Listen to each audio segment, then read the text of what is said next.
Shalom, que las bendiciones del Elohim Altísimo, el Rey de Israel, esté con ustedes hoy y cada día. Quiero darles la bienvenida una vez más a este canal de estudio, enseñanza y verdad. Estaremos compartiendo hoy la tercera parte de lo que es, más bien, un resumen de lo que es la historia del cristianismo, porque es muy amplia y estoy en cada uno de los temas que he tratado los dos anteriores a este respecto. Lo que he hecho es más bien es un resumen, y un resumen muy pequeño, muy pequeño. Y entonces quiero compartir con ustedes ahora la tercera parte, pero sin antes darle un consejo. Suscríbase al canal, denle un like, deje sus comentarios y comparta con las personas que usted considere que también deberían recibir estos conocimientos. Bien, entonces, comencemos. Habíamos quedado entonces que en la segunda parte, cuando hablamos con respecto de lo que era cuando nació el nuevo movimiento de avivamiento, todos los años o todas las épocas, más bien podríamos decir, que el mundo cristiano quiere que venga un avivamiento. Quiere que llegue un avivamiento. Y en todos lados se trabaja para que venga un avivamiento. Pero habría que ver precisamente cómo sería que tendría que venir o de qué manera tendría que ser ese avivamiento. No como lo que surge a final del 1800, inicios del 1900, en el número 34 de la calle Azusa en Los Ángeles, en California. Allí estaba el grupo, entonces decía que estaba un grupo liderado por William Seymour, que habían salido de la congregación de Charles Fox Parham, donde le había sido invitado a predicar a una congregación, y cuando él empezó a decir que hablar en lenguas era era la manifestación del bautizo del Espíritu Santo, entonces le conminaron a que se fuera. Lo recibió en casa un hombre llamado Edward Lee, que fue el primero que empezó a decir que había hablado en lengua, porque los apóstoles soñando le habían enseñado a que lo hiciera. Cuando él empieza a reunirse, entonces, en la casa, no encontraban dónde, empezaron a reunirse en la casa de Richard y de su esposa Ruth Hasbury. Entonces allí empezó a predicar. Empezó a predicar hasta que se consiguieron el local, el número 34, en la esquina de la calle Azusa, donde se establecieron.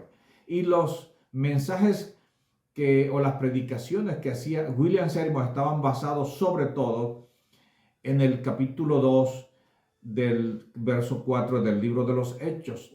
Pero lo que sucedió en Jerusalén en esa época, que está descrita allí en el libro de los Hechos de los Apóstoles, con respecto de lo que nació en el número 34 de la calle Azusa a principios del año 1900, es una cosa completamente distinta. No tiene nada que ver una de la otra, porque en Jerusalén estaba mucha gente, muchos judíos que habían venido de otros países. No era que estaban haciendo turismo, porque hasta esa época no existía lo que era turismo, sino que ellos estaban haciendo las fiestas del peregrinaje, la fiesta del Shalom Regalim. Es decir, en Jerusalén hay 3 fiestas de las 7 que están establecidas por el Creador para su pueblo, para que su pueblo las celebre. Entonces 3 de estas son llamadas Shalom Regalim, que es la fiesta del peregrinaje, que todo judío que esté viviendo en cualquier país, por lo menos una vez en su vida, pues planea o planifica ir a celebrar primero en una fecha, una fiesta, la primera, la fiesta de Pesach, después planifica para ir a visitar otra fiesta del peregrinaje, la fiesta de Sukkot, o la fiesta de Shavuot, la fiesta de Shavuot o la de Pentecostés, y la otra fiesta que coordina para ir a celebrar esa fiesta del peregrinaje en Jerusalén es la fiesta de Sukkot. aunque se encuentre en cada uno de los países, ellos lo celebran, pero se organizan para una vez en su vida ir para celebrar una de esas 3 fiestas en Jerusalén. Entonces estaban allí judíos de todas partes, de todos países. Y viene el Creador viendo oportuna la ocasión para que aquellos hombres, cuando regresaran a sus países de origen, pudieran anunciar las buenas nuevas de salvación. ¿Y cuáles eran las buenas nuevas de salvación? ¿Cuál era ese evangelio el cual estaban predicando, el cual le predicaron en aquel tiempo? Todavía no existía el Nuevo Testamento. Cuando nuestro Santo Maestro, ellos empezaron a decirle, a enseñarle lo que el Santo Maestro, nuestro Santo Maestro Yeshua les enseñó. ¿Y qué enseñó nuestro Santo Maestro Yeshua? Enseñó a que todos deberían volverse a la Torá y no como lo que estaban dejándose llevar, como dice precisamente nuestro Salvador, le reprocha a aquellos líderes religiosos, no eran todos los judíos, sino los líderes religiosos, que los rechazaban, y él les decía: ustedes han invalidado la palabra del Creador, ustedes han invalidado la Torá, ustedes han invalidado la ley por vuestras tradiciones. Y eso eran las tradiciones, lo que los líderes religiosos enseñaban al pueblo. El pueblo se regía por eso. Y entonces nuestro Salvador, nuestro Santo Maestro, vino para que el pueblo se volviera a la Torá. Eso era el mensaje que se debían llevar aquellos judíos que estaban allí en las fiestas del peregrinaje, en la fiesta de Shavuot, en la fiesta de Pentecostés, para cuando se regresaran a sus países de origen y que allí empezaran a anunciar las buenas nuevas de salvación. Entonces el Creador vio oportuna y le dio a aquellos hombres que hablaban solamente el hebreo, le dio para que hablaran en cada uno de los idiomas de los judíos que habían llegado de los distintos países. Pues ellos mismos dicen: ¿cómo es posible que nosotros los oímos hablar en nuestra propia lengua en la cual nosotros hemos nacido? Y estos que son solamente judíos, que hablan solamente el hebreo, están hablando, cada uno hablaba en un idioma distinto. Señores, entonces eso fue lo que sucedió lo que queda registrado en el capítulo 2 del libro de los Hechos. Cuando William Seymour empieza a hablar y a decir que no era hablar otro idioma, sino que era hablar en lenguas angelicales, y salió Edward Lee primero y después surgieron otras personas. Entonces, como eso empezó a crecer, las demás congregaciones, las demás iglesias empezaban a orar para que a esa iglesia, entonces también llegara el avivamiento de la calle Azusa.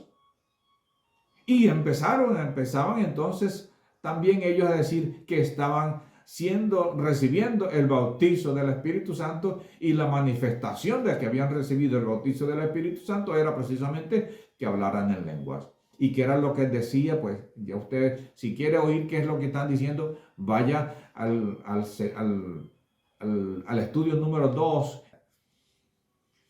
Resulta entonces que a principios del 1900 surgieron entonces grandes movimientos de avivamiento de la calle Azusa, porque empezaban a orar y a pedir para que en sus congregaciones esto también sucediera. Porque siempre se está pidiendo que haya un avivamiento, siempre se pide que haya avivamiento. Pero el avivamiento que se pide no tiene nada que ver con lo que se hace en una congregación pentecostal, que precisamente en aquella época recibía muchas críticas porque se hacía demasiado ruido y cosas demasiado desordenadas. Y dígame usted si acaso no es así, que se hace demasiado ruido y cosas desordenadas, cuando en la misma escritura encontramos que hágase todo decentemente y con orden.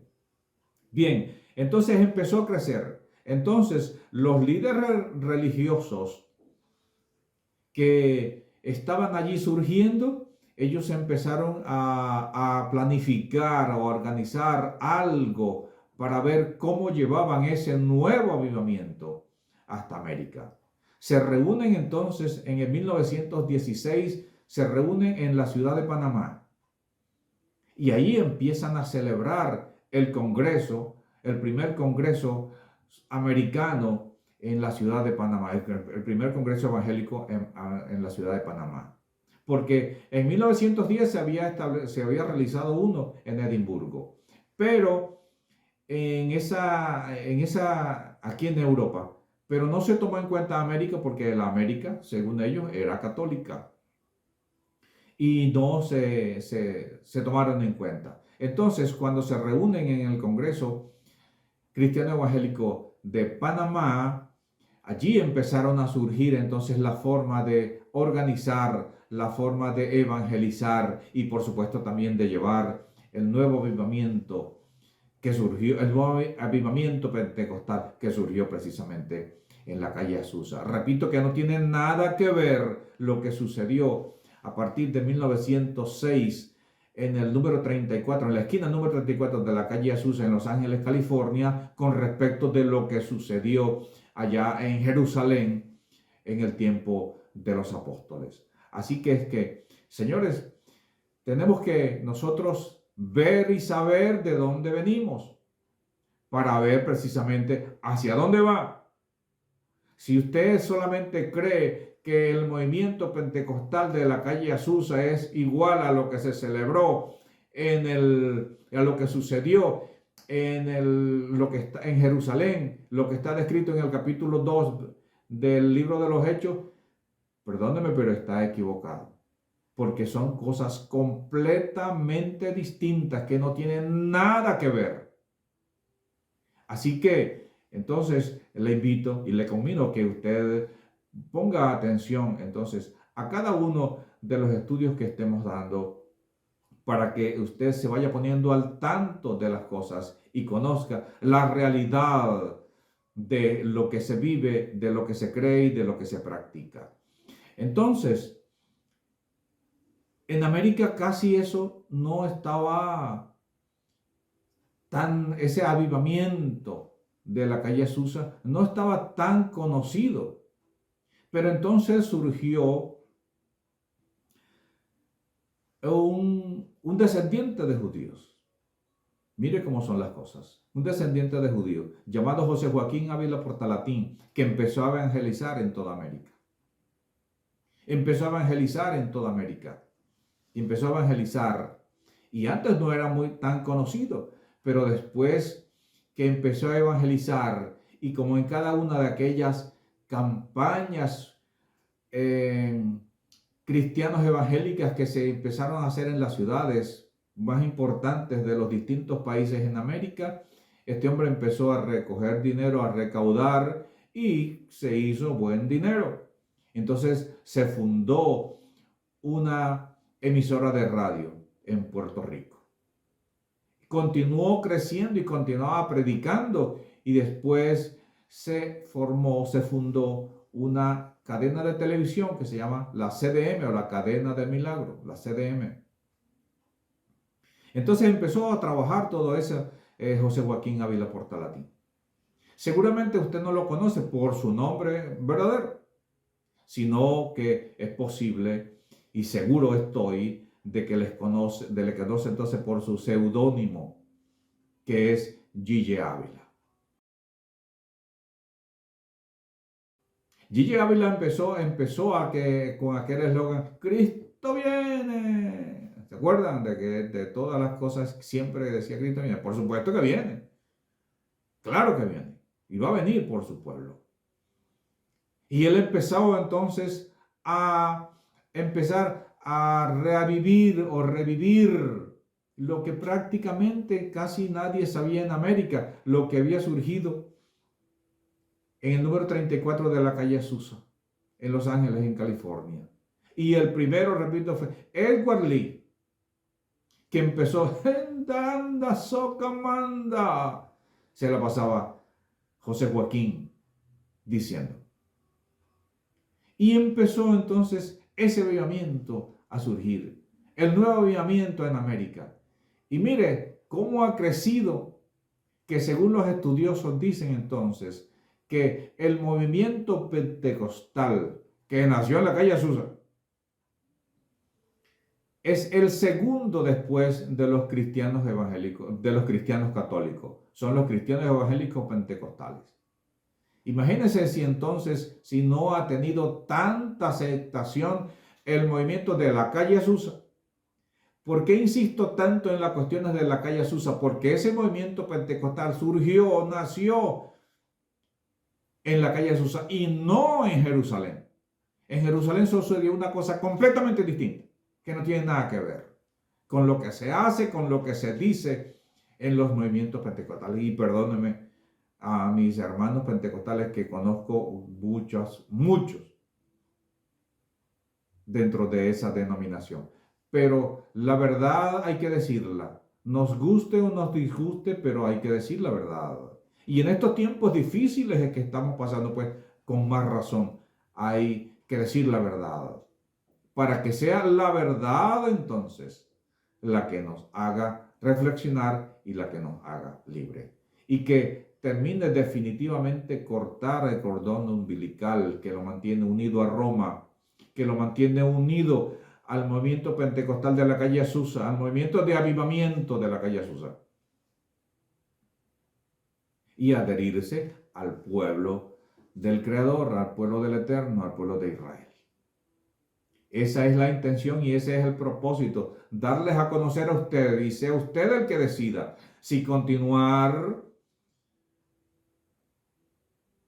desconociendo las cosas o hacerse libre para adorar de una manera cierta y verdadera al Creador del universo. Muchas gracias por su atención. No olvide suscribirse, compartir y escribir sus comentarios. Hasta la próxima oportunidad. Que el Eterno les bendiga. Shalom.